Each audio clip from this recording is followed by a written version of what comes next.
100% जायज मांग है, और मांग ऐसी है जिसको खुद प्रशासन ने माना है। मांग ऐसी है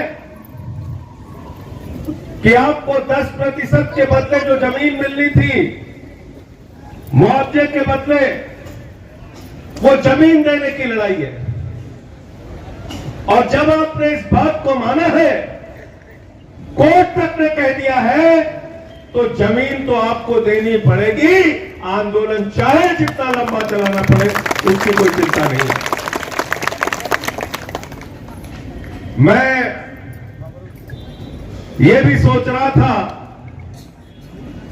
कि भाजपा वाले तो दावा, बीजेपी यहां से जीत गई, 2019 में भी बीजेपी जीत गई, 2024 में भी बीजेपी जीत गई।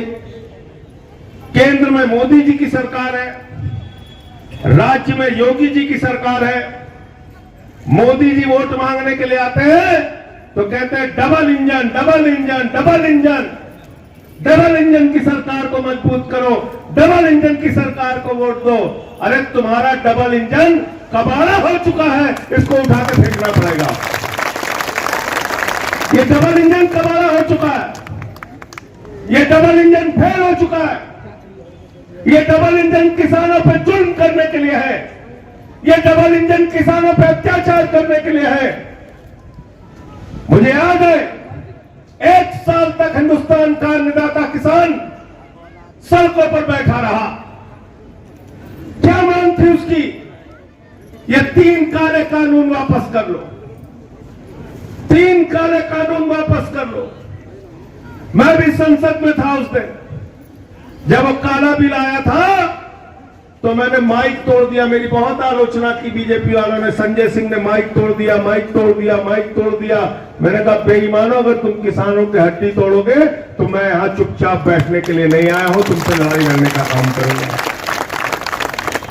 मैं मानता हूं कई बार संसदीय मर्यादाओं के विपरीत काम होते हैं, लेकिन वो जरूरी होता है बहरे कानों को जगाने के लिए, बहरी सरकार को जगाने के लिए।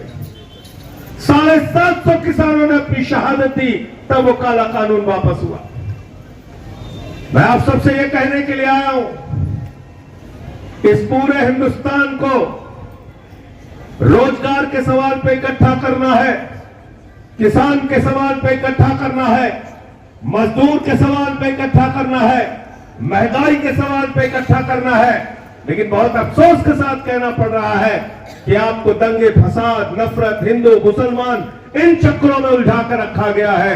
मैं आपसे किसान यूनियन मंच से कहना चाहता हूं, भाई सुधीर जी से, गजेंद्र भाई से, आप सबसे कहना चाहता हूं, हमारी पार्टी का एक एक कार्यकर्ता आपके साथ है। जब तक आप लड़ाई लड़ेंगे हम आपके साथ खड़े हैं। दूसरी बात, पार्लियामेंट में इस विषय को उठाने का है। संसद का सत्र दिसंबर में शुरू होगा। पिछली बार भी आपने दिया था, उसका भी पत्र मैंने लिखा था, उस पर भी कार्रवाई मैंने की थी। लेकिन अब थोड़ा लंबी तैयारी के साथ आपको अपने लोगों को मैदान में उतारना पड़ेगा, क्योंकि जब जल्दी सुनवाई नहीं होती तो लंबी लड़ाई की तैयारी करनी पड़ती है। हमारे किसान प्रकोष्ठ के अशोक कमांडो जी भी हैं यहाँ पे, यूथ के हमारे पंकज भाई हैं, प्रदेश के अध्यक्ष हमारे सभाजीत जी हैं, तमाम साथी हैं यहाँ पे। मैं पूरी पार्टी की तरफ से आपके आंदोलन में आपके साथ रहूंगा। और आप तो जानते हैं, आपके घर में शादी होगी, हो सकता है मैं ना आऊं, आंदोलन में बुलाओगे तो जरूर आऊंगा, संघर्ष में बुलाओगे तो जरूर आऊंगा। आपके संघर्षों का साथी हूं। 23 मुकदमा इसी उत्तर प्रदेश में मेरे खिलाफ लिखा गया। पंजाब में गया, इंचार्ज बन के वहां मुकदमा लिखा, गुजरात गया, वहां मुकदमा लिखा गया, दिल्ली में मेरे खिलाफ मुकदमा लिखा गया। अभी ईडी ने मुझे पकड़ के जबरदस्ती झूठे मामले में 6 महीने जेल में रखा। हमारा तो नेता केजरीवाल को उठा के जेल में रखा, 17 महीने तक सिसोदिया को जेल में रखा, मनीष सिसोदिया को 2 साल से ज्यादा सत्येंद्र जैन को जेल में रखा। लेकिन न हम जेल से डरने वाले हैं, न लाठी से डरने वाले हैं, न मुकदमे से डरने वाले हैं।